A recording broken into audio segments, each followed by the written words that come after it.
para presentar la conferencia magistral de nuestra ponente Mónica Esgueva con el tema Bienestar mental y emocional en medio de la tormenta. Y me gustaría comenzar con una pregunta para ustedes.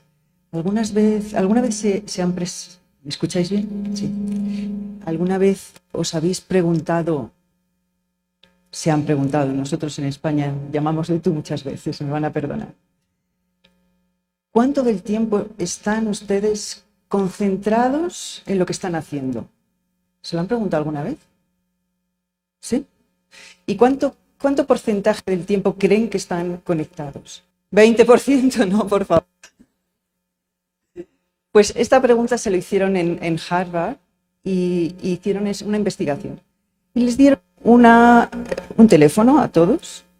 Este teléfono tenía una aplicación que iba sonando en diferentes momentos del día y tenían que escribir, apuntar dónde estaba su cabeza y qué estaban haciendo. Y la conclusión fue que solo 9% del tiempo estamos concentrados. El resto estamos pensando en otra cosa. Y cuando menos estamos concentrados es delante de un ordenador, cuando vamos del camino al trabajo y de vuelta al trabajo a casa, y cuando estamos descansando. Qué curioso, ¿no? Pues otra de las cosas a las que llegaron como conclusión es que una mente que divaga es una mente infeliz. Es decir, que cuando estamos sin estar concentrados, estamos siendo infelices. Y que es más importante estar concentrado que la actividad que estamos haciendo para ser felices. Curioso, ¿verdad? ¿Y por qué creen que es esto? Pues lo voy a decir, porque el cerebro humano tiene un sesgo negativo. Es decir, que nuestros cerebros están diseñados para la supervivencia, no para ser felices. Con lo cual, para ser felices tenemos que hacer un esfuerzo. Nuestro cerebro, el cerebro límbico, que se desarrolló hace 200.000 años, los 3 cerebros que tenemos, se desarrolló hace 200.000 años cuando nuestros antepasados tenían un ambiente muy hostil. Es decir, que estaban rodeados de depredadores y necesitaban tener una especie de radar en el cerebro que les ayudara a ver cuáles eran las posibles amenazas, los posibles peligros. ¿Qué ocurre? Que ahora estamos en un momento de complejidad social. No salimos a la calle y hay un león que se nos echa a la yugular. Y sin embargo, nuestro cerebro funciona de igual manera. Va prioritariamente a lo negativo. Va prioritariamente a lo que no está bien, a lo que estás posiblemente una dificultad, lo que está sin solucionar, lo que se podría torcer. Por eso, cuando nuestra mente divaga, se va a lo negativo. Y además vamos a sumar que a todo esto vivimos en un momento, en una época en la que tenemos muchas distracciones, muchos estímulos, muchos inputs, muchas maneras de no estar en el presente. Con la tecnología, que tiene cosas buenísimas, pero ¿qué es lo que hace? Que absorbe nuestra atención y que tenemos un exceso de información que no podemos digerir. Antes ustedes se acuerdan, por ejemplo, las noticias eran 2 veces al día en la televisión y había, ¿cuántos canales había en México? 2, 3, 4. Y teníamos que ver las noticias en 2 horarios y ya está. La película la ponían cuando la sobremesa del domingo y si te la perdías ya te la habías perdido, tenías que ir al cine a ver una película. ¿Qué pasa ahora? Que tenemos todas las películas que queramos todo el rato. Y tenemos noticias continuamente si queremos. Entonces estamos bombardeados por información, por distracciones. Es muy difícil estar en el presente. No es nada fácil, por eso hay que hacer un esfuerzo. Y además, si tenemos las notificaciones activadas, ¿las tienen activadas ustedes? Pues cuidado, porque esas notificaciones, hay un estudio de la empresa Benchmarking que nos ha dicho que en una media recibimos 46 notificaciones al día. Eso es como tener a alguien en la espalda que te está tocando el hombro cada un poquito de tiempo, 46 veces al día, estés haciendo lo que estés haciendo. Y las notificaciones son pues desde una compra que estamos haciendo online que no hemos terminado, a los WhatsApp de no sé cuántos grupos en los que estamos y cada vez que alguien pone algo nos llega una notificación. Y esto es sin parar, ¿verdad? Entonces, tenemos que ser conscientes. Lo más importante es ser conscientes de todo esto para que podamos poner unas herramientas y con la atención podamos cambiarlo. ¿Tiene un impacto esta era digital en la que estamos? ¿Tiene un impacto en nosotros? Claro que lo tiene. Casi 4.570 millones de personas en todo el mundo tienen acceso a Internet. El uso intensivo de los medios digitales reduce la capacidad de memoria de trabajo, los problemas psicológicos los aumenta, como la depresión, la ansiedad, los trastornos en el sueño, y disminuye nuestra capacidad de llevar a cabo tareas cognitivas. Reduce también la capacidad de memorizar y recordar hechos de manera confiable, porque la memoria de trabajo dura unos segundos, pero si no estamos atentos, no estamos presentes, no se convierte en memoria a largo plazo. Por eso ahora tenemos tanto déficit de memorización, de acordarnos de las cosas. ¿Por qué? Porque aquello que si no estamos atentos, no se guarda. La multitarea digital intensiva nos afecta a la capacidad de memoria, como decíamos, a la impulsividad, a menor empatía y mayor ansiedad. Y leer historias complejas o hechos interconectados en un libro impreso conduce a un mejor recuerdo de la historia, los detalles y la conexión que leerlo en digital. De hecho, ¿qué ocurre cuando estamos, por ejemplo, escribiendo un informe o leyendo un libro? Que cada vez nos cuesta más concentrarnos, ¿verdad?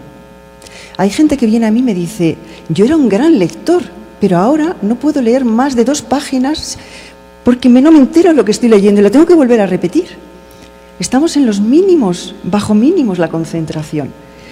¿Y qué ocurre? Que en esos momentos, cuando nos cuesta esa concentración, es mucho más fácil coger el teléfono o la tablet o la computadora y voy a echar un vistazo a las noticias, voy a ver qué han puesto en redes sociales, voy a ver un vídeo.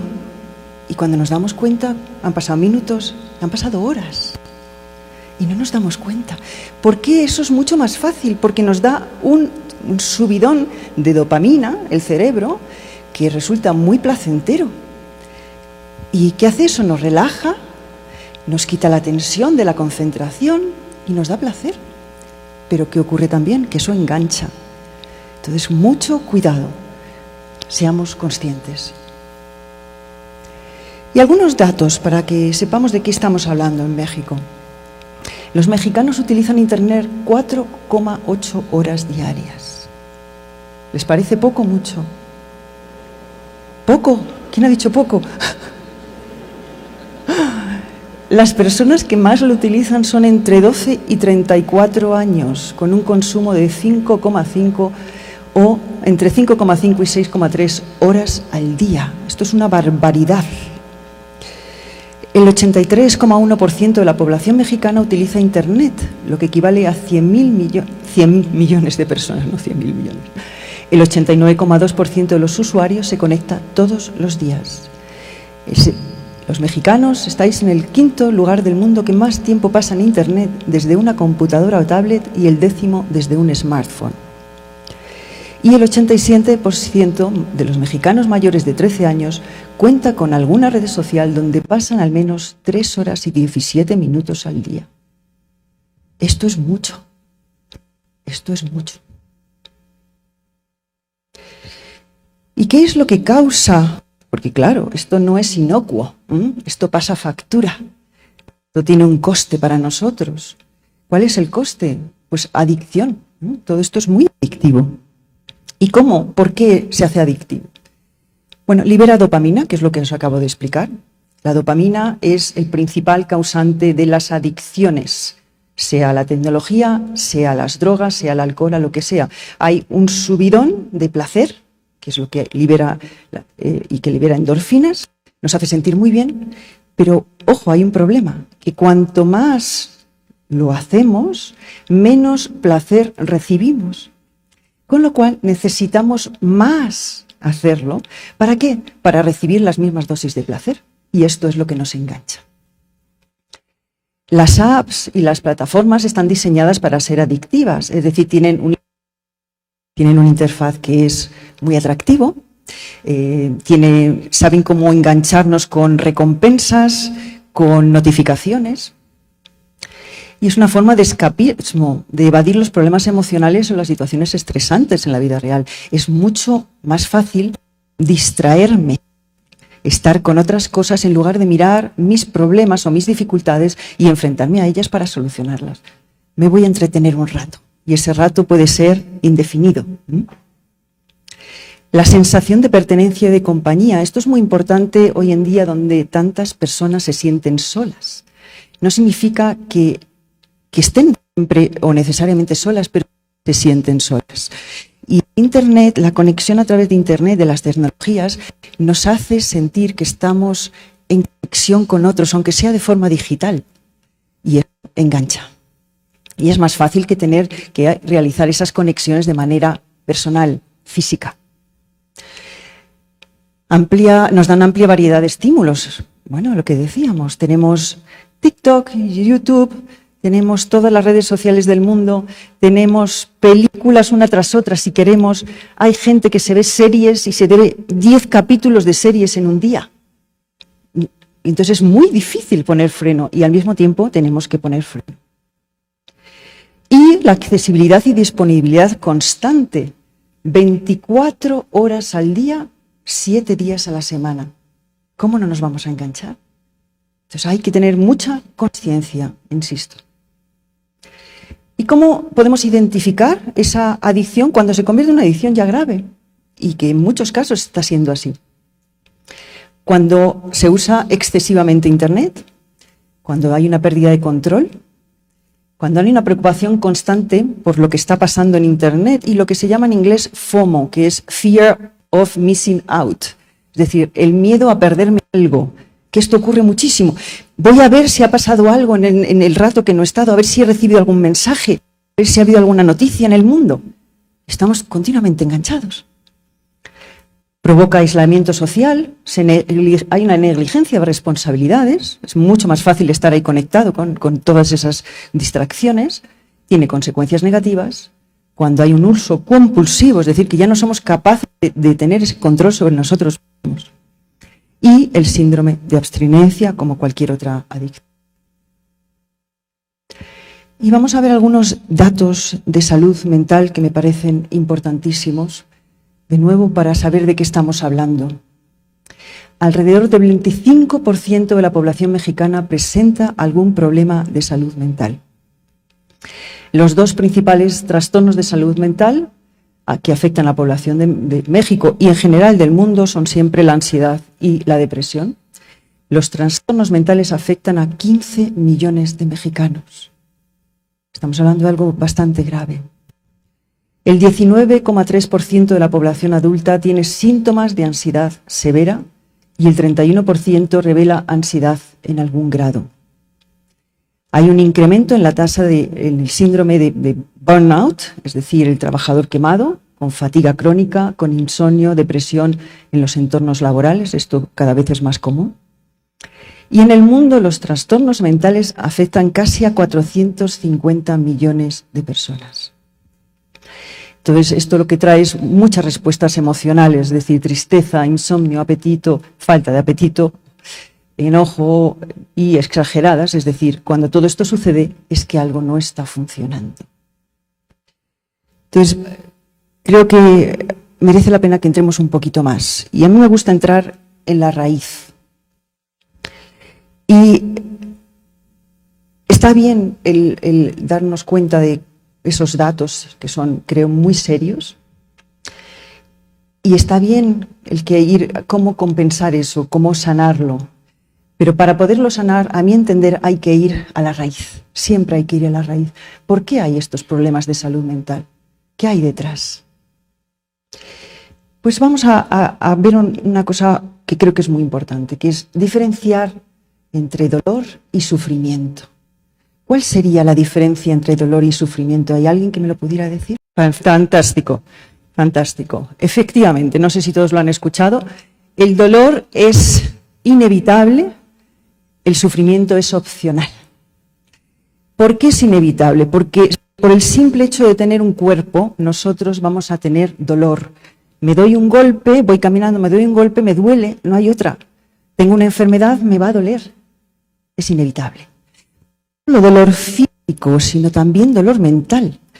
Es decir, tengo una relación del tipo que sea, de amistad, familiar, de pareja, que es importante para mí y esa relación se rompe. ¿Me va a doler? Claro que me va a doler. La única manera de que no me duela es no tener relaciones que me importen. Tengo, por ejemplo, un proyecto, un sueño, y ese sueño no se hace realidad, el proyecto no lo puedo llevar a cabo. ¿Me va a doler? Claro que me va a doler. ¿Cuál es la otra opción? No tener proyectos. Bueno, pero para eso me convierto en una patata. Entonces, esa parte de dolor inevitable, como seres humanos, hay que aceptarla. Lo que no es lo mismo es el sufrimiento. Y cuando hay dolor físico, por supuesto que se pueden utilizar y se deben utilizar analgésicos, no hay ninguna necesidad de estar sufriendo innecesariamente. Pero es muy diferente, como se está haciendo hoy en día demasiado a menudo, medicar el sufrimiento. No soy partidaria de medicar el sufrimiento y les voy a explicar por qué. Por ejemplo, se muere nuestro padre y vamos al médico para decirle que estamos en depresión porque se ha muerto nuestro padre y queremos que nos dé un antidepresivo. Pues no, señores, lo que hay que hacer es un duelo. ¿Por qué? Porque es un hecho normal, natural, que las personas fallezcan, que se vayan de este mundo. Y hay que tomarse el tiempo y si hace falta se busca ayuda de terapia para poderlo superar o lo podemos hacer solos. Mucha gente hoy en día, hay una ruptura de pareja, van al médico para que le receten un ansiolítico porque tienen mucha ansiedad. Pues no, señores, lo que hay que hacer es integrar esa ruptura. Y eso lleva un proceso emocional que hay que trabajar la mente. Vamos al médico porque tengo muchas preocupaciones, porque estoy pensando en todas las cosas que pueden ir mal a mi familia y es que no puedo dormir por las noches. Entonces voy a que me dé somníferos. Bueno, señores, hombre, se puede tomar uno un somnífero un día, 2 días, pero no continuamente.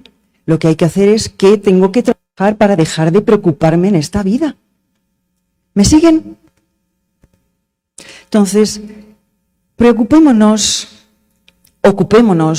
de trabajar nuestra mente, porque eso es la solución a nuestros problemas. Y no nos engañemos, el sufrimiento es opcional. Entonces, ¿qué causa sufrimiento? Bueno, pues por ejemplo, tenemos un hecho difícil en nuestra vida, porque hay hechos difíciles en nuestra vida. Y cuando me ocurre algo, aunque sea hasta un trauma, me ha ocurrido esa vez. Y en el momento que me ocurre es muy doloroso. Y eso es inevitable que sea doloroso. Pero ¿cuántas veces me lo repito en la cabeza?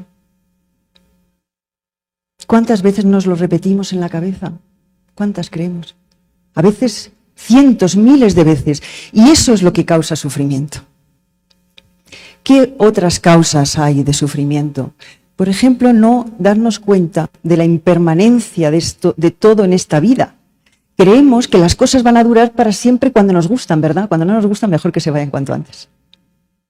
Pero nada en este mundo va a durar para siempre. Todo aquí es temporal, es efímero. Entonces, si no aceptamos las reglas del juego, vamos a sufrir muchísimo, porque nadie nos ha preguntado y van a seguir esas reglas del juego. El apego es un gran factor de sufrimiento. El apego a las posesiones, el apego a las relaciones, el apego a las creencias, el apego a la identidad. Y eso hace mucho daño, porque cuanto más nos apegamos, ¿qué pasa si eso se rompe? Pues, como estábamos hablando de la impermanencia, todo está sujeto a cambio. Las cosas van a cambiar. Entonces voy a sufrir muchísimo. Y les voy a compartir algo muy personal que me ocurrió la semana pasada. No sé si se han enterado que hay muchos incendios en España ahora mismo. Más de 800 incendios este verano. Bien, pues la semana pasada, y les estoy hablando de verdad, que fue la semana pasada, hace una semana, hubo un incendio muy grave. Yo vivo en las afueras de Madrid y mi comunidad de casas pues está rodeada de campo. Entonces, de repente, empezó un incendio alrededor de mi casa. Y llegaron a quemar 12.000 hectáreas, con todos los animales y con todas las grandes pérdidas que hubo. Y en un momento dado vino la policía, nos desalojó, estuvimos 24 horas de nuestra casa y veíamos las llamas justo detrás de nuestra casa. Y luego el humo era tan tóxico que nos pidieron que saliéramos lo más lejos posible, que nos fuéramos. Y veíamos a los lejos las llamas y en un momento determinado mi marido, yo le pregunté a mi marido, ¿tú crees que se nos puede quemar la casa? Y me dijo, sí, es una gran posibilidad, yo creo que se nos va a quemar la casa. Y en un momento nosotros habíamos salido literalmente con las manos en los bolsillos, sin nada, y aceptamos con toda la calma del mundo decir, podemos perderlo todo. Estos instantes podemos perderlo todo. Y cuando volvimos al día siguiente no sabíamos si nos íbamos a encontrar en nuestra casa en pie. La providencia quiso que sí, pero podía haber sido que no. Y estábamos dispuestos a perderlo todo en un instante. Entonces, pudimos hacerlo con calma a nuestro entrenamiento mental. Sin ello habríamos sufrido de mucha ansiedad. Así que les puedo decir que es posible que en las circunstancias más extremas se puede permanecer uno con tranquilidad. Víctor Frankl, ¿alguien conoce a Víctor Frankl? Sí, ¿verdad?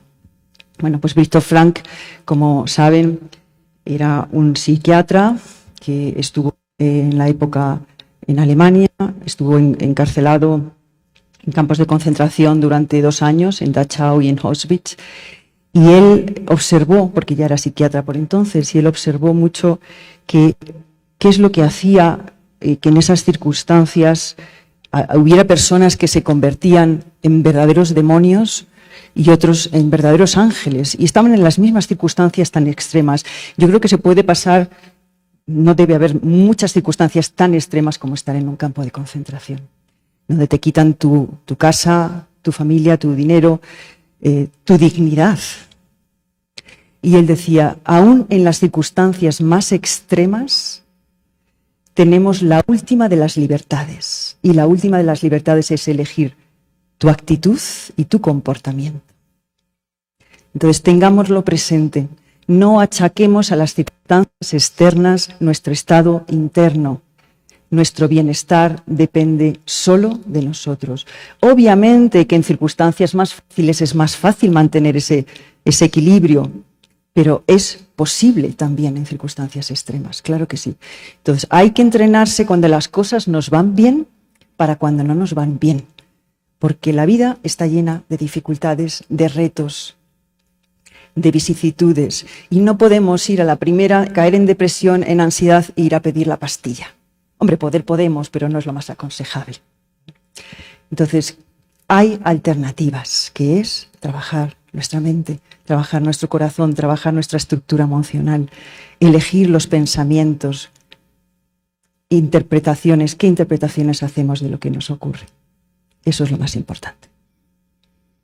Y considerar, porque si no nos va a llevar mucho sufrimiento, que no estamos en esta vida, no estamos en esta tierra para irnos a la playa y tomar piña colada todo el rato, ¿no? Que a veces, si yo tuviera esa ocasión de poder estar siempre así, ninguno la vamos a tener. Aparte que después de un mes estaríamos muy aburridos. Entonces, la vida tiene retos, dificultades, vicisitudes.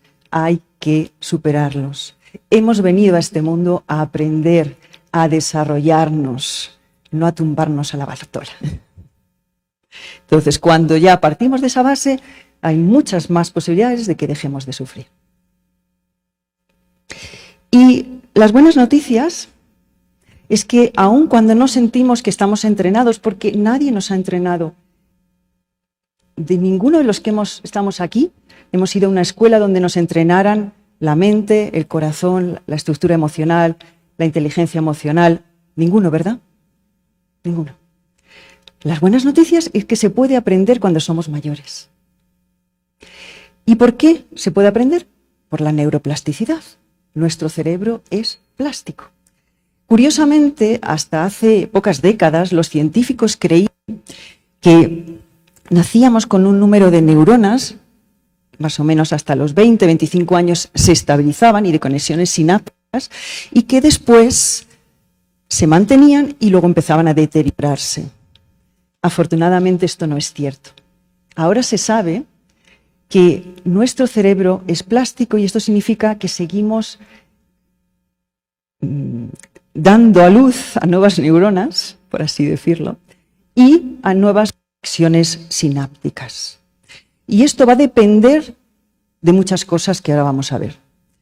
Entonces, cuando nosotros utilizamos mucho esas redes neuronales, se fortalecen y las que dejamos de utilizar se disuelven.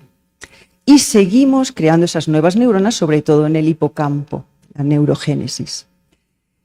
Y esto se ha demostrado, por ejemplo, con personas con un ictus, con un derrame cerebral, y cómo se quedan dañadas totalmente parte del cerebro, pero pueden recuperar esas funciones porque hay otras partes del cerebro que pasan a realizar las acciones y las funciones que realizaban las partes dañadas. Esto es maravilloso.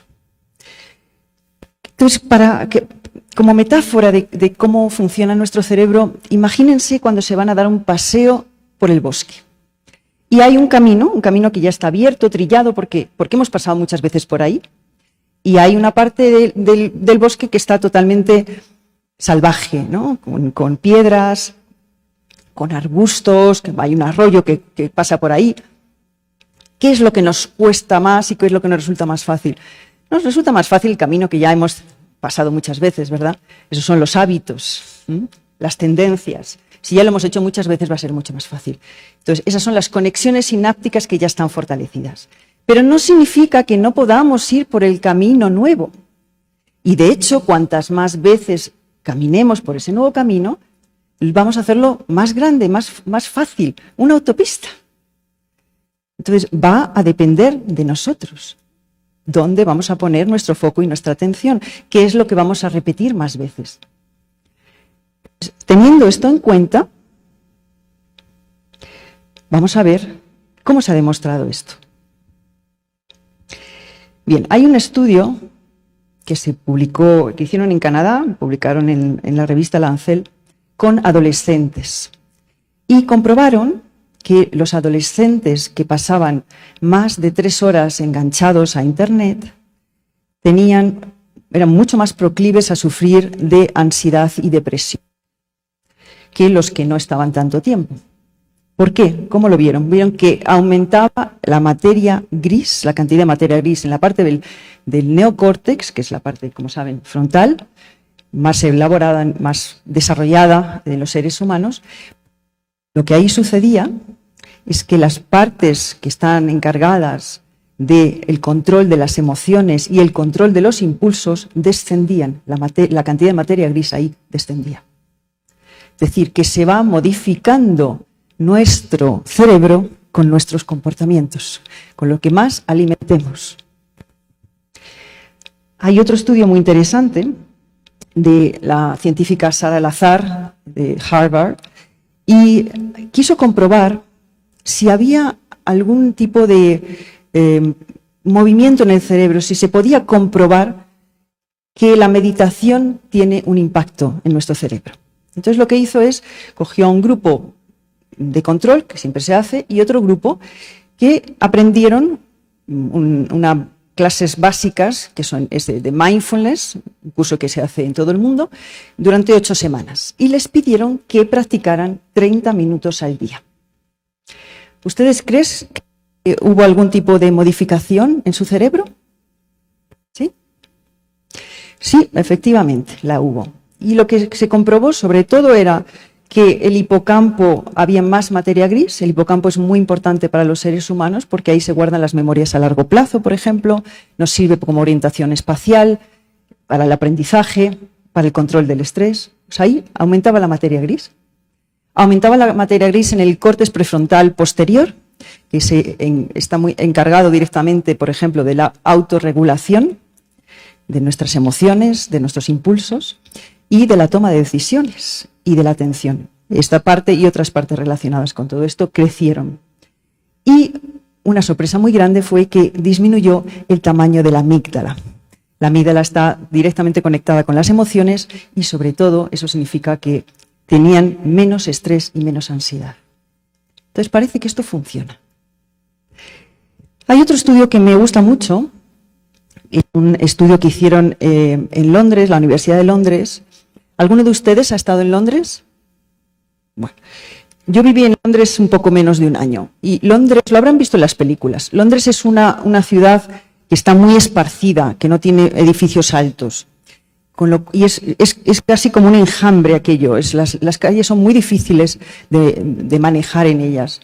Entonces, los taxistas de Londres, esos que tienen los taxis negros, que habrán visto en las películas, bueno, pues para tener una licencia para poder manejar allí, necesitan estudiar entre 1 año y medio y 2 años, porque se lo tienen que aprender de memoria, no vale utilizar solo el GPS. Bueno, pues lo que comprobaron es que los taxistas de Londres tienen, en ese momento cuando lo estudiaron tenían, pero en general vamos a llamar tienen, un hipocampo más grande que el resto de la población. ¿Por qué? Porque ahí está la orientación espacial y la memoria a largo plazo. Y cuando lo comprobaron fue realmente muy sorprendente. Y lo que se dieron cuenta es que el hipocampo anterior era más pequeño. ¿Por qué? Porque lo que hacía era el cerebro redistribuye los recursos y los pasaba al hipocampo posterior, que era el que los necesitaba. Imagínense lo mágico que es este proceso en el cerebro. Y hay otro estudio que también me gusta mucho, les voy a comentar, que también se hizo en Harvard con el científico Álvaro Pascual Leone, y él quería... no les voy a dar el resultado primero, les voy a decir cómo fue. Pues lo que hicieron es que cogieron 3 grupos. Un grupo de personas tenía que aprenderse una melodía básica, muy básica, al piano. Ninguno tenía experiencia con el piano. Y tenían que tocarlo con los dedos de una mano durante 2 horas al día, durante una semana. El segundo grupo lo que tenía es que imaginar que lo estaban haciendo, pero solo en su imaginación, durante las mismas 2 horas,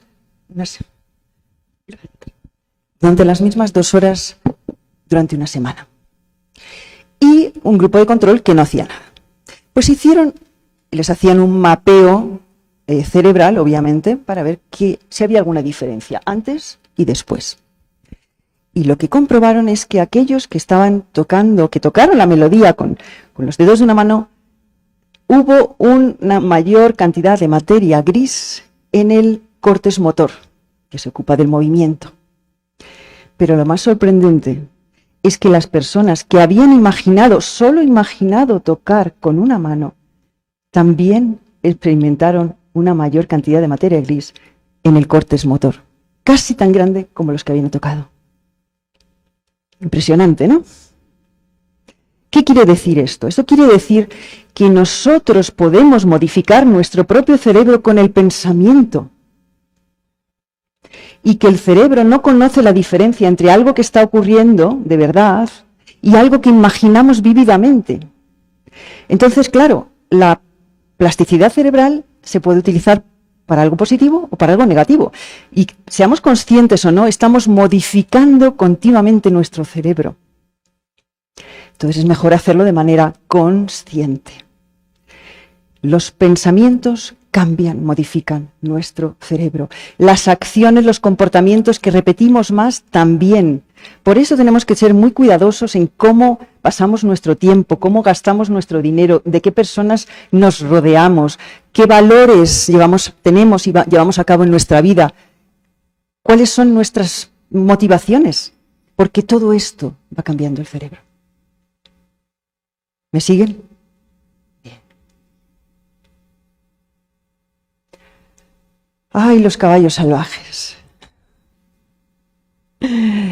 Nuestros pensamientos son como caballos salvajes muchas veces, ¿verdad? Sabemos que los tendríamos que dominar, pero no somos capaces. Y entonces nos llevan lejos y cuando nos damos cuenta nos han perdido allá en el cerro.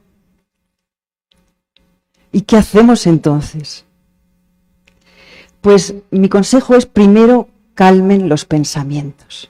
Ese es lo primero que hay que hacer, calmar los pensamientos, calmarnos con respiraciones profundas desde el vientre, en silencio. Luego veremos cómo es de importante el silencio. Calmémonos. Y una vez que nos calmamos, vamos y podemos traer los caballos al redil, a la granja, y ahí los podemos montar. Porque nosotros somos la conciencia que piensa esos pensamientos, no somos nuestros pensamientos. Demasiado a menudo nos identificamos con nuestros pensamientos, creemos que somos nosotros. No, los pensamientos aparecen porque eso es lo que hace la mente piensa pensamientos. Pero no somos nosotros, somos la conciencia que los piensa. Los podemos observar. Y si los podemos observar, los podemos cambiar. Pero primero hay que calmarlos. Entonces, para dominarlos, para maestrarlos, primero nos tenemos que calmar. ¿Y cuánto? ¿Ustedes creen que pensamos mucho, que tenemos muchos pensamientos? ¿Sí? ¿Cuántos pensamientos creen que tenemos a lo largo de un día? ¿Al ver alguna cifra? Un poquito menos. A ver, otra cifra. 3. ¿Ha dicho alguien 3? Más de 100.000 no, tampoco. Entre 40.000 y 60.000 pensamientos al día. ¿Y cuántos de estos pensamientos ustedes creen que son diferentes de un día para otro? ¿El 80%? ¿Sí? El 5%. Entonces, ¿para qué vamos a pensar tanto si estamos pensando lo mismo de ayer y lo mismo de antes de ayer? Y sin embargo damos vueltas a lo mismo continuamente. ¿Y cuánto porcentaje creen ustedes de esos pensamientos que son negativos? ¿El 5? ¿El 10?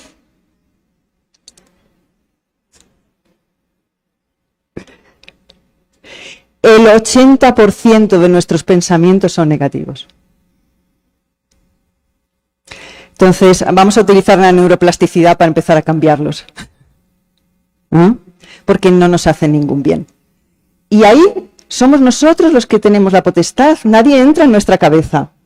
No podemos culpar a otros. Somos nosotros.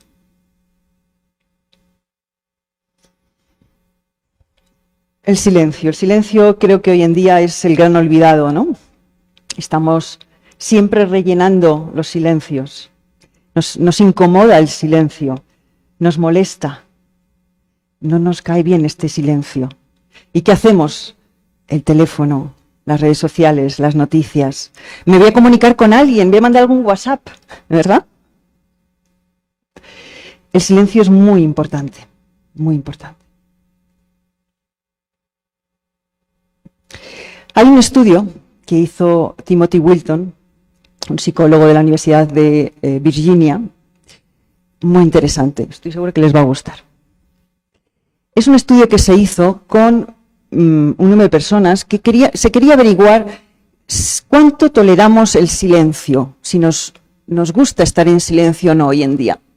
Y entonces pidió a las personas del estudio que estuvieran, no que se reunieran, uno por uno, que estuvieran en una sala totalmente nítida, no había nada con lo que entretenerse, ni un móvil, un celular, ni una computadora, ni un libro, nada.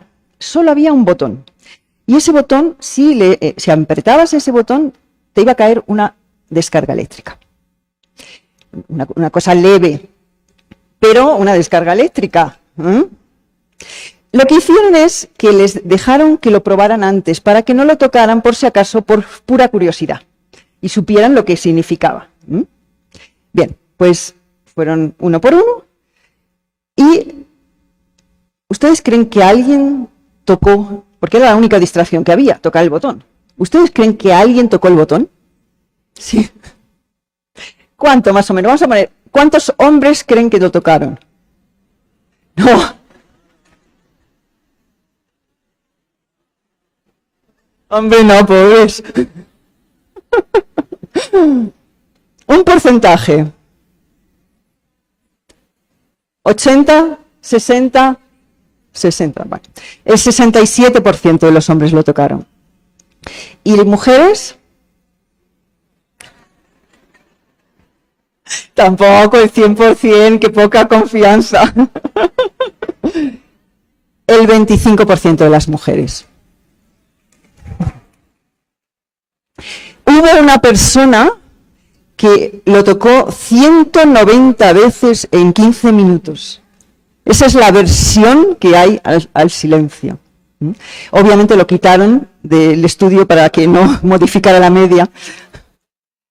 ¿Y por qué los hombres lo tocaron más? Bueno, pues la conclusión de Timothy Wilson y su equipo fue que los hombres les gusta más los estímulos, aunque sean negativos, y tienen mayor aversión al aburrimiento. Esta es la razón. Entonces, estamos en este punto. Preferimos que nos dé una descarga eléctrica antes que quedarnos en silencio tranquilos. Y les preguntaban, ¿y ustedes han estado cómodos? Y decían, no, a mí me incomoda mucho. Es muy desagradable estar en silencio. ¿Por qué? ¿Por qué nos cuesta tanto?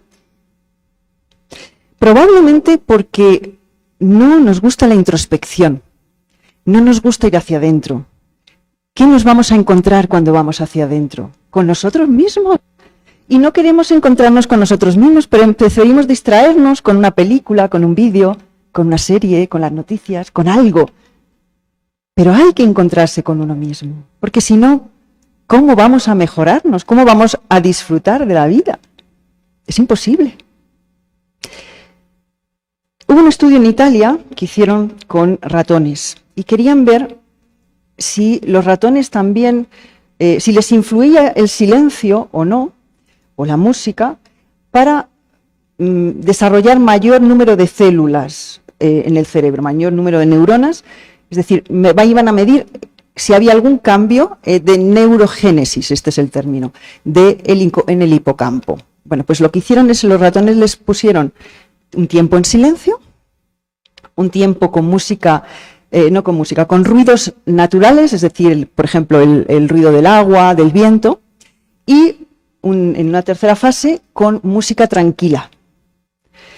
Pues el mejor efecto en la neurogénesis fue el silencio. En segundo lugar, los ruidos de la naturaleza y en tercer lugar, la música tranquila. Es decir, que el silencio regenera nuestro cerebro, lo necesitamos. Hay otro estudio que se hizo en el que lo que hacían es que iban a comprobar si tenía alguna importancia el hacer pausas de 2-5 minutos, entre 2 y 5 minutos durante el día, a los participantes, y en esas pausas podían estar en silencio o podían tener música clásica. Pues comprobaron de nuevo que el silencio era mucho más beneficioso incluso que la música clásica. ¿De qué manera? Bueno, pues disminuía la presión arterial, disminuía el ritmo cardíaco y se calmaba el sistema nervioso. Con lo cual, con todos estos datos, creo que estamos invitados a darnos ese tiempo en silencio para poder al menos compensar todo el ajetreo que tenemos durante el día. Tomémonos esas pausas de silencio. Es fácil, todo el mundo lo puede hacer. 2 minutos, 5 minutos. Simplemente estar tranquilos con nosotros mismos. Van a ver los resultados, lo van a comprobar. Y ahora vamos a hablar de la ceguera de falta de atención. Es decir, cómo hay cosas que pasan delante de nuestros ojos y no somos capaces de verlo. ¿Por qué? Porque no tenemos bien entrenada la atención. Así que les voy a poner un pequeño vídeo. Cuando quieran nos ponen el vídeo, por favor. Nuestro cerebro puede falsificar la información que llega a la retina. Puede falsificarla. En otras palabras, puedes anular lo que realmente hay ahí e impresionar lo que creemos que debería estar ahí. Así es como funciona, es muy potente. Echemos un vistazo a Leander y Rafael. Los dos estudiantes llevan una ropa similar. Tienen una estatura parecida, pero son lo bastante distintos como para distinguirlos. ¿Cree que se daría cuenta si Rafael comenzase una conversación con usted y la mitad fuese sustituido por Leander? ¿Sí? Pues fíjese en la prueba concebida por el psicólogo estadounidense Daniel Simons. Entschuldigung. Disculpe, busco un Volkswagen. ¿Perdón? Volksbank. Gibt es hier irgendwo eine Volksbank? Un Volkswagen, busco un Volkswagen. ¿Un Volkswagen? Sí. Déjame pensar. ¿Dónde está? Queda muy cerca de aquí. Sí, hay uno a la vuelta de la esquina, en la plaza del mercado. Disculpe, busco la calle Silver. No tengo ni idea de dónde estoy. ¿Podría explicármelo otra vez? Tiene que subir por Helweg. Sí, por ahí y a la izquierda. Por ahí, luego a la izquierda. Subiendo toda Helweg. Ich suche die Silberstraße. Busco la calle Silver. ¿Sabe dónde está? La calle Silver. La calle Silver. Déjame pensar. A ver, estamos aquí y ahí es donde quiere ir. Ist hier irgendwo eine Volksbank? ¿Hay algún Volkswagen por aquí cerca? Ich habe hier auch einen... ¿Hay alguno por aquí?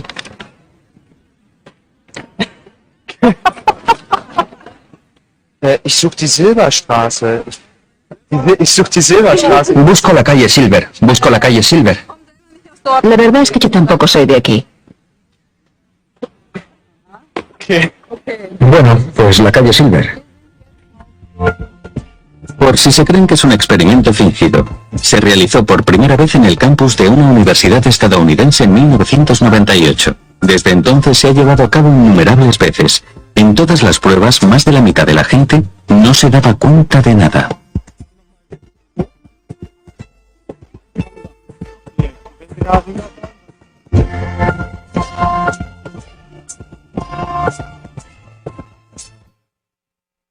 ¿Qué les ha parecido? Esta es la ceguera de falta de atención que tenemos. Cosas que ocurren delante de nuestros ojos, pero por falta de atención no las vemos. Hay otro estudio, no he traído un vídeo, pero es muy fácil de encontrar en internet. Y es un vídeo en el que claro, vosotros vais a saber ya el truco, entonces no vais a caer, pero yo os lo voy a explicar de todas maneras. Se pide a los videntes, a los participantes, que cuenten el número de veces que un equipo se está pasando el balón. Los están pasando muchas veces y tienes que contar para acordarte cuántas veces. Bueno, entre medias pasa una persona disfrazada de gorila. ¿Creen que alguien no lo ve? ¿Cuánto porcentaje creen ustedes que no lo ven? El 50% de las personas no lo ve. Porque no piensan que va a aparecer un gorila. Y están despistados contando. Entonces, esto es muy importante. No podemos hacer dos cosas al mismo tiempo. Cuando nuestra atención está en algo que necesita recursos cognitivos, no podemos atender a otra actividad. Bueno, podemos, pero vamos a equivocarnos. Hay un estudio de la Universidad de Washington en la que dividieron a los estudiantes en 4 tipos de personas. Unos que iban hablando por teléfono solos, otros que iban en pareja, otros que iban escuchando música por los auriculares y otros que iban solos sin hacer nada. Y entonces pidieron a otro estudiante que se disfrazara de payaso, con colores muy llamativos, con la nariz roja, los zapatos rojos, subido en un uniciclo, vamos, que no te lo puedes perder. Pues este payaso pasaba en el uniciclo cruzando la plaza mientras los otros paseaban. ¿Cuáles de los 4 grupos creen ustedes que menos vio al payaso? Antes de nada, les voy a decir la pregunta que les hacían. ¿Han visto algo raro? Y si decían que no, les decía, ¿no han visto al payaso? ¿Qué ha pasado? ¿Qué grupo de los 4 creen ustedes que lo vio menos? A ver. Alguien por favor, que se atreva. El de la música, no. El que iba hablando por teléfono. Eso, solo el 25% de los que iban hablando por teléfono fueron capaces de ver al payaso. El 50% de los que iban solos con la música, el 60% de los que iban solos sin nada y el 70% de los que estaban en compañía, en pareja, lo vieron. ¿Qué quiere decir eso? Lo que les acabo de explicar. Que cuando necesitamos recursos cognitivos para otra tarea, no prestamos atención. ¿No les ha pasado alguna vez de ir manejando y están hablando por teléfono en manos libres y se pasan la salida de la autopista? ¿O están buscando una calle, pero como van hablando por teléfono es imposible de encontrar? Pues esta es la razón. Ceguera de falta de atención. Vamos a ver ahora otro vídeo. Cuando puedan, nos ponen el siguiente vídeo. This is a gradual change test. Watch this short film and try to spot the change. Only one thing will change. Parar un segundito, un poquito hacia atrás. Bueno, básicamente, no importa, déjalo, yo lo explico. A ver, no, mándamelo hacia atrás un poquito, por favor. Voy a explicarlo para no tenerlo que parar, porque si no ya no pierde la gracia. La instrucción es, vamos a ver es un vídeo cortito y vamos a intentar darnos cuenta cuál es el cambio. Solo va a cambiar una cosa. Ya pónganlo, por favor. Thing will change.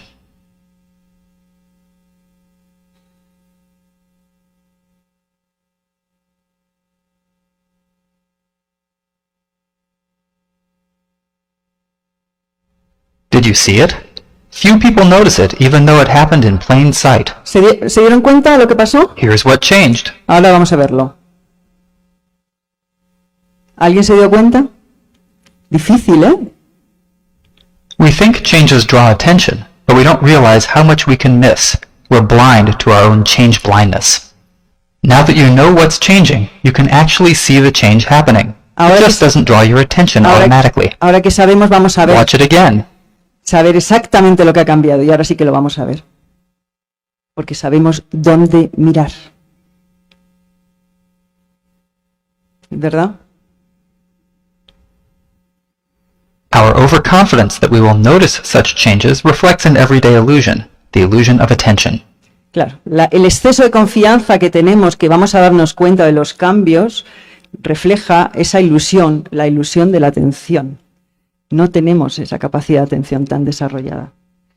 Y de hecho hay otro tipo eso se llama ceguera de falta de atención, pero también hay la ceguera de expectativas. Es decir, cuando tenemos expectativas de que las cosas van a ser de una determinada manera, no vemos las cosas tal y como son. Por ejemplo, imagínense que han quedado aquí con un amigo y dicen, bueno, como va a haber mucha gente, tú fíjate que yo voy a llevar una chaqueta azul, celeste, me vas a ver enseguida. Pero hace calor, se quita la camisa, la chaqueta y está con una camisa amarilla. Y ya no vemos a nuestro amigo. ¿Por qué? Porque en nuestro cerebro dice, si no lleva una chaqueta azul no es mi amigo. Claro. Entonces, cosas que están delante de nuestras narices no las vemos, porque no las esperamos ver. Por ejemplo, vamos a una cafetería que nos han recomendado que tiene el mejor café del mundo. Y vamos a probar ese café y dice, pues no es tan bueno. ¿Por qué? Porque yo en mi cabeza me he imaginado un café ideal, perfecto, y cuando saboreo no me parece tan rico. Pero si yo no tuviera esas expectativas, me habría sabido delicioso. Entonces, mucho cuidado con esas expectativas. Y mucho cuidado porque los expertos son los que más caen en la ceguera de expectativas. ¿Por qué? Porque como ya tienen muchos años de experiencia, siempre comparan, esperan saberlo todo. Entonces, si aparece nueva información, no tienen la mente de principiante, que es la que tendríamos que tener siempre. La mente de principiante es la que todo lo ve como si fuera la primera vez. No, los expertos tienden a creer que han llegado ya a sus conclusiones, a sus creencias, y que si hay información que no cuadra, es la información que está equivocada, no yo. Entonces, mucho cuidado porque todos podemos caer en esa ceguera de expectativas.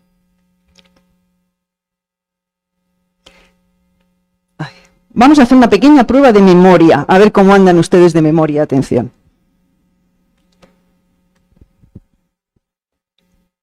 Seguro que muy bien. Bueno, entonces yo voy a leerles una lista de palabras y van a tratar de memorizarlas. Va a ser una cosa cortita. ¿Están listos? ¿Sí? Bien. Amargo, caramelo, golosina, azúcar, ácido, sabor, diente, agradable, miel, chocolate, pastel, postre, bizcocho, tarta. ¿Quiénes han escuchado la palabra caramelo? Muy bien. ¿Quiénes han escuchado la palabra miel? Muy bien. ¿Quiénes han escuchado la palabra dulce? Muy mal.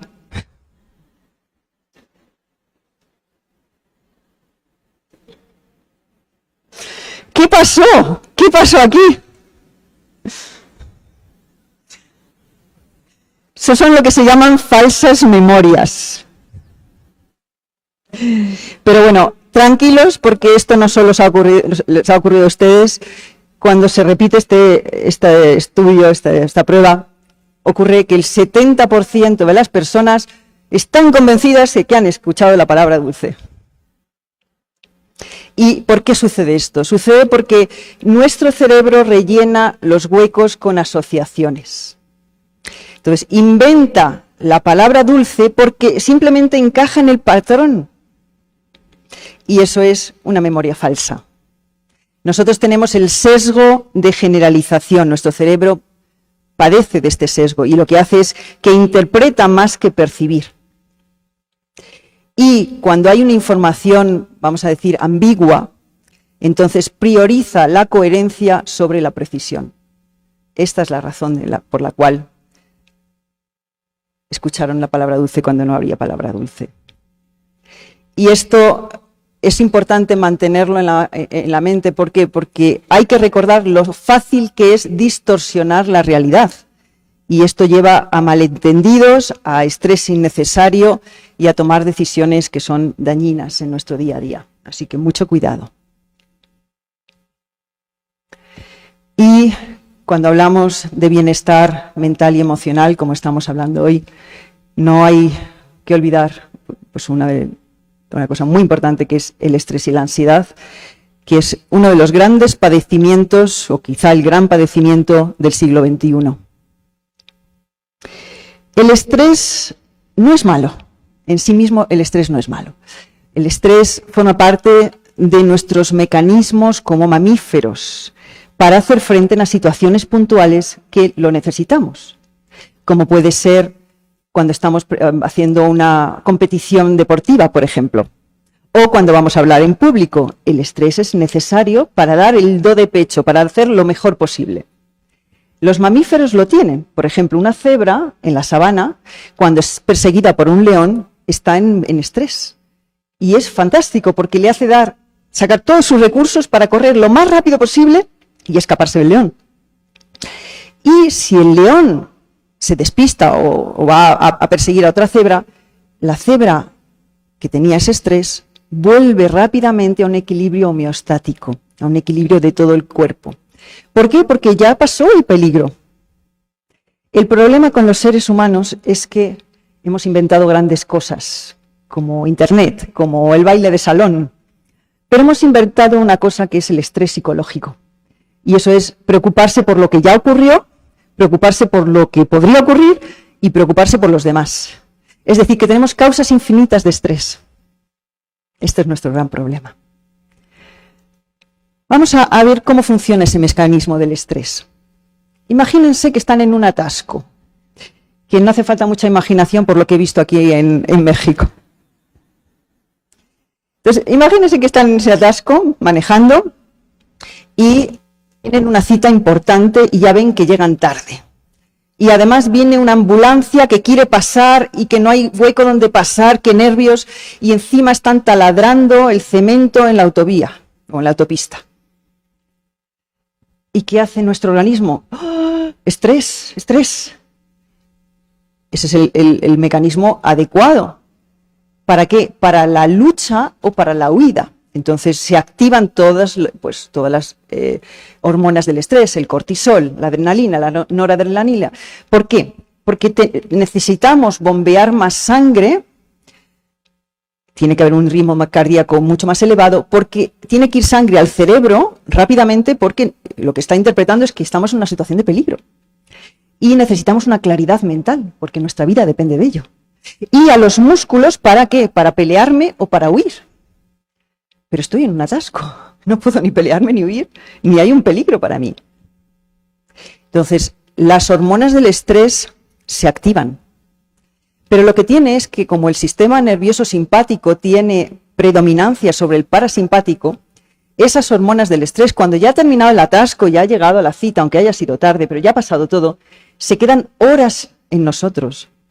Y para activar el sistema nervioso parasimpático lo tenemos que hacer conscientemente. Tenemos que ser capaces de tranquilizarnos, porque si no se van a quedar esas hormonas horas. Bueno, esto es una cosa puntual, pero ¿qué ocurre hoy en día? Que ese estrés es continuado.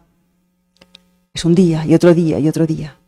Cuando estamos nerviosos, cuando estamos preocupados, cuando estamos ansiosos, cuando estamos en un estado de malestar, todo esto lo que hace es que influye en nuestro cerebro y disminuye el tamaño de nuestro cerebro. Hay unos grandes problemas a nivel de sinapsis, porque se destruyen muchas sinapsis, y puede influir a largo plazo hasta el ADN, es decir, que se lo podemos pasar a nuestros hijos, a nuestros descendientes. Así es de grave.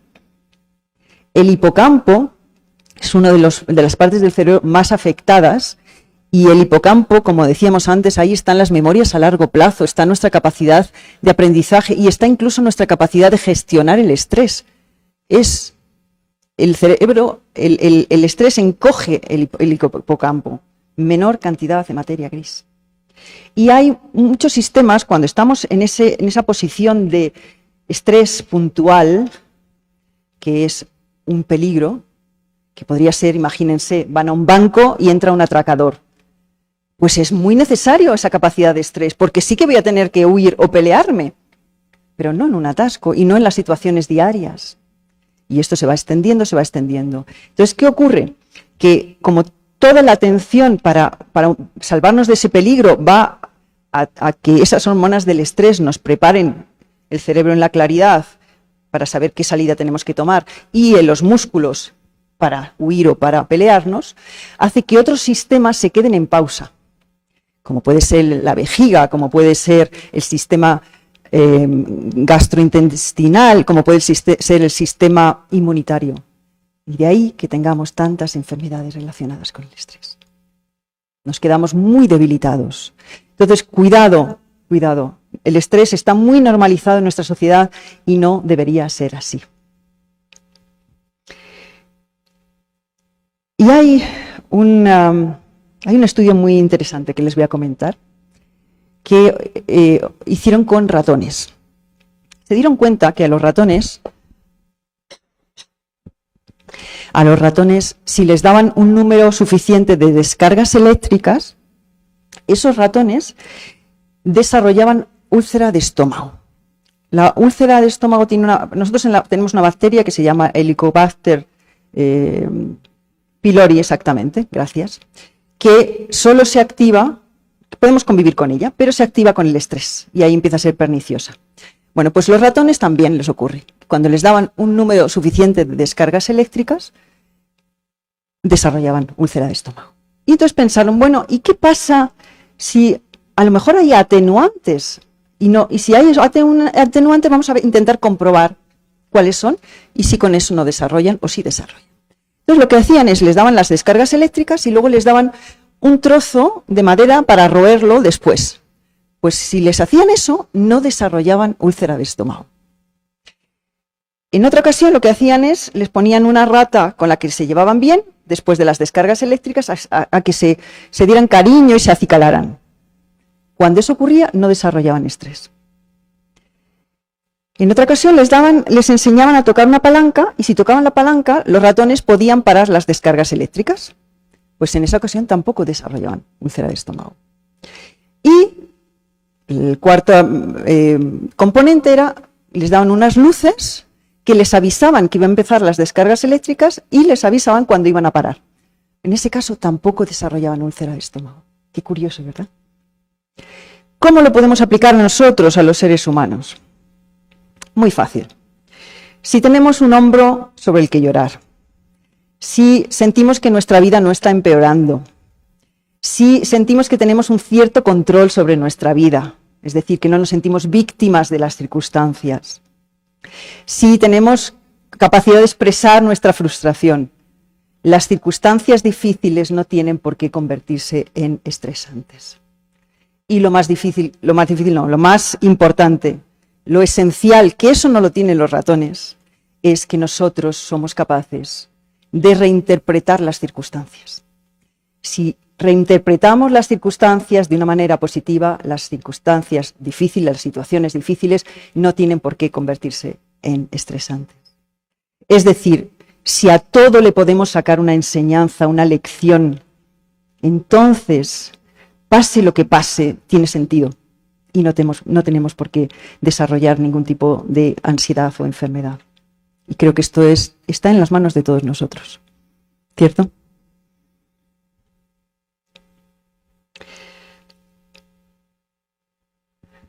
El secuestro de la amígdala. Creo que esto es muy importante, lo voy a explicar de una manera muy sencilla y creo que también esto les va a ayudar a que se lo comuniquen a sus alumnos, porque esto es para todas las edades, nos va a ayudar mucho. Nuestro cerebro tiene una parte que se llama el tálamo, y el tálamo es el que recibe toda la información, tanto externa como de nuestro interior. Y lo que hace el tálamo es que distribuye esa información a dos partes, principalmente, al neocórtex y a la amígdala. Pero nuestro cerebro, como decía al principio, está diseñado para la supervivencia, no para la felicidad. Con lo cual, la información llega unos microsegundos antes a la amígdala. ¿Por qué? Porque lo que le importa a nuestro cerebro es la supervivencia física, nada más. Entonces, ¿qué hace la amígdala? Bueno, pues la amígdala lo que va a hacer es, como llega antes la información ahí, va a comprobar en el hipocampo, donde están las memorias a largo plazo, si hay algo que se parezca a la situación actual que a mí me hizo sufrir en el pasado. Y si es así, aunque se parezca en el blanco de los ojos, va a decir alarma, alarma, alarma, alarma, alarma, y va a tener la capacidad de secuestrar funcionalmente al resto del cerebro. Es como la alarma de un coche, cuando se pone ahí y ya no puedes conducir, no puedes manejar. Muy bien, esto es muy interesante y es muy importante, o era muy importante, sigue siendo para situaciones de sumo peligro. Vamos manejando por la autovía, la autopista, y se nos cruza un camión, no tenemos tiempo de pensar, voy a dar a la derecha, voy a dar a la izquierda, yo creo que si se mete por aquí yo me puedo, porque ya hemos tenido un accidente, ¿no? Entonces, en esos momentos la amígdala secuestra el cerebro y toma una decisión rápida por nosotros, reacciona. Fantástico. Pero ¿cuántas de esas situaciones de vida o muerte tenemos en la vida? Pocas. Y sin embargo, la amígdala nos está secuestrando continuamente. Estamos en un mundo de complejidad social. Ahora ya no es que salimos de la calle y se nos echa el león encima. Y sin embargo reaccionamos igual. Entonces imagínense que están en una reunión de departamento. Y el jefe del departamento, en medio de la reunión con todos sus compañeros, le trata con cierta falta de respeto. Y dice algo que ustedes piensan, oye, no lo tenía que haber dicho enfrente de todo el mundo. ¿Y qué hace la amígdala en ese momento? La amígdala dice, me dan unas ganas de dar un puñetazo, pero bueno, me calmo y digo, no es el momento. Pero ¿cuántas veces la amígdala nos secuestra? ¿Y cuál es el problema cuando nos secuestra la amígdala? Que reaccionamos automáticamente, que decimos cosas de las que luego nos arrepentimos y hacemos cosas que luego ya no podemos cambiar. Aquí es cuando la gente comete crímenes emocionales.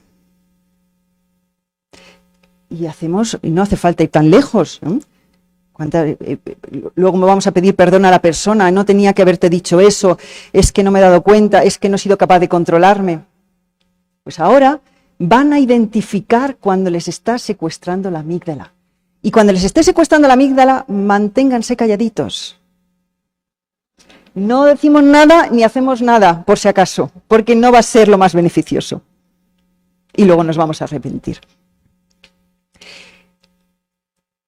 ojo, porque piensen un momento, cuando se despiertan pongamos a las 3 de la madrugada y no se pueden volver a dormir, ¿a dónde va su cabeza? ¿A todo lo que va bien en su vida y agradecer todas las bendiciones o a lo que no va bien? Pues ahí es la amígdala. La culpable es la amígdala. Y cuando tiene una discusión con su pareja, una discusión en la que ya no se acuerdan por qué le quieren, por qué están con la pareja y le ven como el enemigo, la amígdala. Entonces, cuando esto de la amígdala lo vamos a poder emplear con nosotros mismos, calladitos, y con otros. Esto sucede mucho con los niños. Cuando les da la pataleta al niño, están siendo secuestrados por la amígdala. Ahora lo van a saber. Y ahí no se puede dialogar con el niño. Hay que dejar que se le pase. Y lo mismo con los adultos, ¿eh? Vamos a identificar cuando la otra persona está siendo secuestrada por la amígdala. Y ahí es mejor no hablar con ella, decir, bueno, cuando se te pase hablamos, o mañana. Cuando estén tranquilos, porque va a ser contraproducente. Entonces, identifiquen a partir de ahora para no caer en la trampa del secuestro de la amígdala. Y para terminar, me gustaría simplemente dar unas claves sencillas que podamos llevar a nuestro día a día para saber cómo poder tener mayor bienestar mental y emocional en medio de cualquier tormenta que aparezca en nuestra vida, porque les aseguro que alguna va a aparecer. Reconozca y acepte las cosas que no puede cambiar. O sea, parece muy simple y muy obvia, pero no lo es tanto. En lugar de juzgarse, pruebe a tratarse con cariño. El criticarse y el juzgarse no ayuda en nada. Practique la meditación, la contemplación, la oración. Esto nos ayuda a conectarnos con nosotros mismos y a calmarnos. Mueva el cuerpo, aunque sea caminar. Caminar es una actividad buenísima. Cambie su perspectiva y abra la mente, porque si nos aferramos a lo que ya sabemos, nos encogemos. Haga alguna actividad de la que disfrute. Es muy importante disfrutar. Aprenda nuevas maneras de relajarse. Acordémonos la neuroplasticidad. Conéctese de verdad con sus seres queridos, no solo con las personas de manera virtual, que esto es una de las debilidades de nuestro tiempo. Duerma lo suficiente. Aprenda a poner su atención en el presente. La vida es ahora. No damos tantas vueltas a lo que pasó antes, que nos quedamos tan enganchados dando vueltas, y lo que pasó, y lo que me hicieron de pequeño, y la madre que tuve, y si hubiera estado en una mejor familia, y el resentimiento, y el rencor. ¿Qué ha pasado? Eso ya no está. Vuelvan al presente. Y dejemos de dar tantas vueltas al futuro. Preocuparnos por las cosas que pueden suceder. No está en nuestras manos. La incertidumbre nos va a acompañar siempre. En el presente todo está bien. Y si estamos entre el pasado y el futuro, vamos a sufrir. Y como hemos visto, es opcional. Salga a pasear por la naturaleza. Es muy importante, aunque sea por el parque. Conectémonos con los árboles, con la tierra, pongamos los pies en el césped. Busque ayuda y apoyo cuando la necesite. Para eso están también los profesionales. Desconecte del teléfono, internet y tómese espacios de silencio. Nos vamos a acordar que nos regeneramos en silencio. Esa es la mejor manera de regenerarnos. Observe sus pensamientos y no alimente pensamientos negativos de ningún tipo, porque los pensamientos negativos dan lugar a sentimientos negativos. Y luego vemos por qué no nos encontramos bien. Cuando nos demos cuenta que no nos encontramos bien, observemos qué clase de pensamientos estoy pensando, porque ahí está la raíz. La raíz siempre está en los pensamientos y hay que cambiarlos. Y, por último, no se apegue a aquello que está sujeto al cambio, porque tarde o temprano va a cambiar y su apego va a hacer que sufra mucho. Como hemos visto hoy, todo tiene solución y la solución pasa por ser conscientes de nuestros pensamientos, de nuestros sentimientos, de cómo empleamos nuestro tiempo, de qué es lo que fortalecemos cada día En nuestras manos está cambiar, en nuestras manos está ser más felices y tener más paz. Y como nos sobra un poquito de tiempo, me encantaría dar paso a un turno de preguntas, si alguien tiene alguna pregunta que yo pueda contestar. Sí, maestra, ¿cuánto considera importante entrenarnos nuestra mente? Porque eso que comenta es fabuloso como recomendaciones, como consejos, pero tenemos que entrenarnos en nuestra mente. ¿Cuánto considera que es importantísimo que esto podamos hacerlo llegar a los jóvenes para que nosotros ya como adultos que lo hemos experimentado, lo hemos trabajado, bueno, algunos en lo particular, lo he trabajado, sería bueno que los jóvenes pudieran tener acceso a un entrenamiento de vida donde ellos pudieran conectarse con ellos mismos y poder cambiar sus creencias, sus pensamientos y tener una mejor calidad de vida. Sin duda, este es el gran reto. El gran reto que tenemos es poder entrenar a los niños y a los jóvenes en el entrenamiento mental. Esto es fundamental. Pero aquí está el tema, que si no lo hacemos primero los adultos, ¿cómo vamos a enseñar a los niños? A mí me acuerdo cuando yo he enseñado mucho a directivos y a ejecutivos en empresas, y me decían, no, es que usted tiene que ir a enseñar a los niños. Y yo le decía, vamos a ver, si ustedes, los padres, no tienen conciencia de lo importante que es, no van a querer que en las escuelas enseñen a los niños. Y lo mismo con los maestros. Si los maestros no sienten que esto es importante, no se lo van a enseñar a los niños.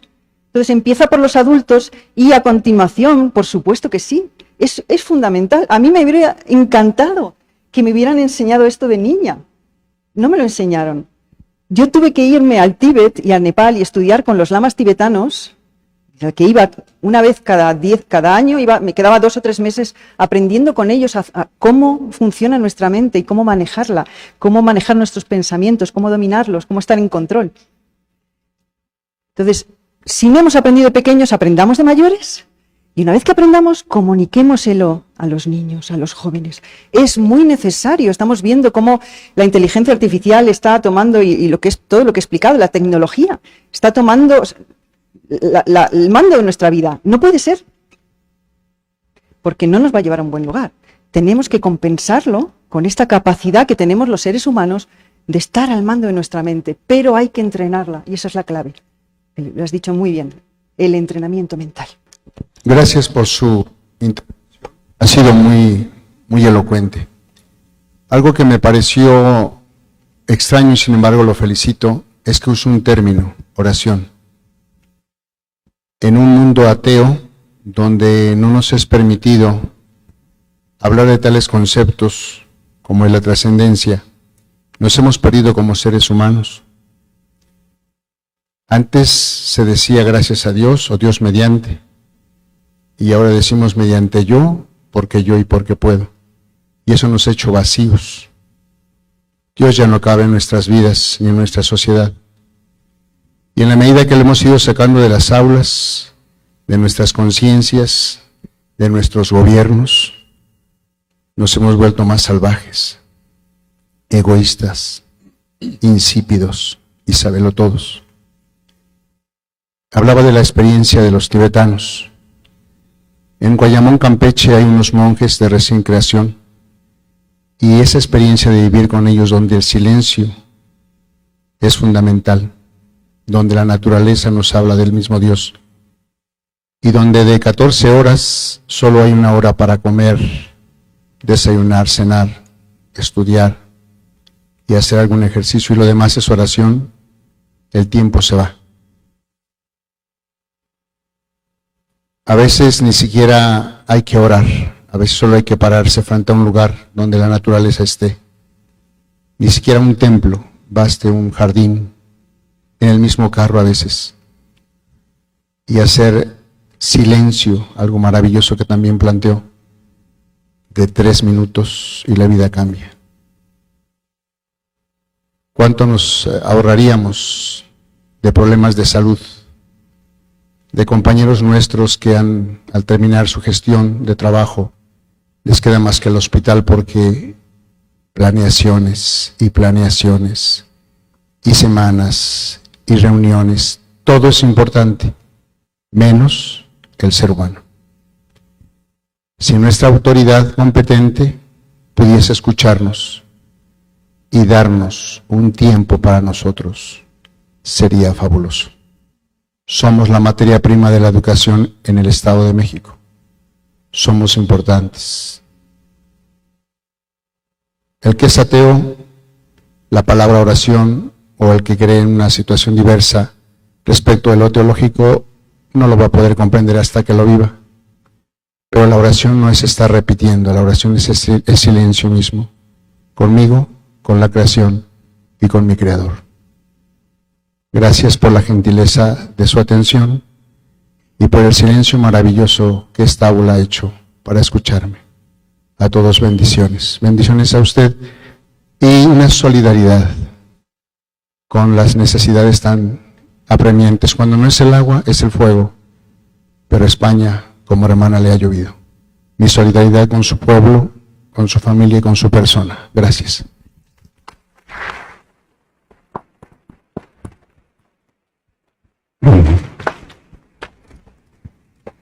Efectivamente, yo creo que uno de los problemas de la sociedad actual es la falta de trascendencia, la falta de profundidad y la falta de trascendencia.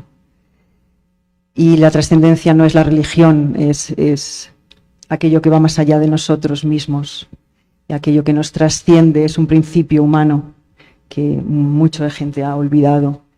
Y incluso Viktor Frankl decía que uno de los grandes males de nuestro tiempo, de lo que causa grandes problemas de salud mental, es la falta de sentido. Si nuestra vida no tiene sentido, es muy difícil mantenernos en la paz y en la serenidad. Efectivamente, gracias. Sí, doctora. Acá. Sí, claro. Pues algo muy sencillo, se puede comenzar pidiéndole a los niños, vamos a tomarnos un minuto de silencio. Así se tendría que empezar todo, con un minuto de silencio, y nos vamos a conectar con nosotros mismos. Y nos vamos a observar con qué pensamientos estamos ahora mismo, cómo nos sentimos. Solamente eso, empezar cada clase así, va a traer a los alumnos al presente. Y lo que ocurrió ya ocurrió una vez y fue muy doloroso y fue horrible, pero ya no está ahora. Estemos en el presente, cultivemos la presencia. Y la presencia es, estoy aquí y ahora. Y esto es lo único que importa. Y desde aquí construimos el futuro. Porque si no estoy aquí, ¿qué voy a construir? Y enseñarles que el futuro va a depender de lo que hacemos ahora, no de lo que ya ocurrió, de lo que hacemos ahora. Entonces, empezar siempre con un minuto de silencio, observamos nuestros pensamientos, observamos cómo nos sentimos. Y nos quedamos ahí. Y les enseñamos a respirar con el abdomen, porque cuando estamos estresados respiramos desde aquí arriba y no nos entra suficiente oxígeno. Respirar conscientemente desde el abdomen nos tranquiliza. Solo eso ya nos puede cambiar el día. Pues yo creo que el deporte es muy importante y yo lo he vivido en primera persona. Yo, cuando tenía 14 y 15 años, estaba en la Escuela Nacional de Tenis y entrenaba, con 14 y 15 años entrenaba 4 horas y media al día. Así que sé de lo que va el deporte. Yo habría elegido no estar en la alta competición, porque es algo demasiado duro para esas edades, desde mi experiencia. Pero el deporte en sí mismo creo que hace mucho bien a todos, pero principalmente a los niños y a los jóvenes y a los adolescentes. Su cuerpo está cambiando y necesitan expandir, extraer, expresar todos esos cambios que no saben expresarlo de otra manera. El deporte es una manera de expresarlo. La actividad física, ese exceso de energía, y estar en contacto, a ser posible que ese deporte se pueda hacer en el exterior, para estar en contacto con la naturaleza, o por lo menos salir lo más cercano a la naturaleza, eso es ideal. hace mucho bien a los niños, a los jóvenes se les puede decir, cuando están haciendo deporte, que estén en su cuerpo, que se queden en las sensaciones que están experimentando en su cuerpo, en lugar de estar pensando en otra cosa. Y esto el deporte, cuando necesitas concentración, lo hace muy bien, porque ahí estás en el presente. Entonces, enseñarles a estar en el presente a través del cuerpo y que el deporte sea una expresión de esa energía que tienen dentro, una expresión, por ejemplo, cuando es el deporte de equipo, de la amistad, de la cooperación. Eso es buenísimo, porque es algo que también está muy olvidado. Se les enseña a los niños a competir, se les enseña a ganar. No, lo importante es la cooperación. Aquí lo importante no es el que gana y el que pierde, pobrecito de él, y no le queremos, solo le damos los honores al que gana. Aquí lo importante es la cooperación, es el disfrute, hacer deporte por disfrutar, no por ganar, no hay nada que ganar. Entonces, disminuir ese afán por la competición y quién es el mejor, y más sobre el disfrute en sí mismo de la actividad deportiva. Creo que eso pueden ser unos elementos a tener en cuenta. No olvides suscribirte a mi canal y sígueme en mis redes sociales. Me encuentras como Balbás Academic en Twitter, en Instagram y claro, en YouTube. En Facebook me encuentras como Balbás Academic JC. Si tienes alguna idea de algún tutorial, házmelo saber en los comentarios. Y comparte este video para que llegue a más personas. Y no lo olvides, nos seguimos acompañando en este camino. Gracias.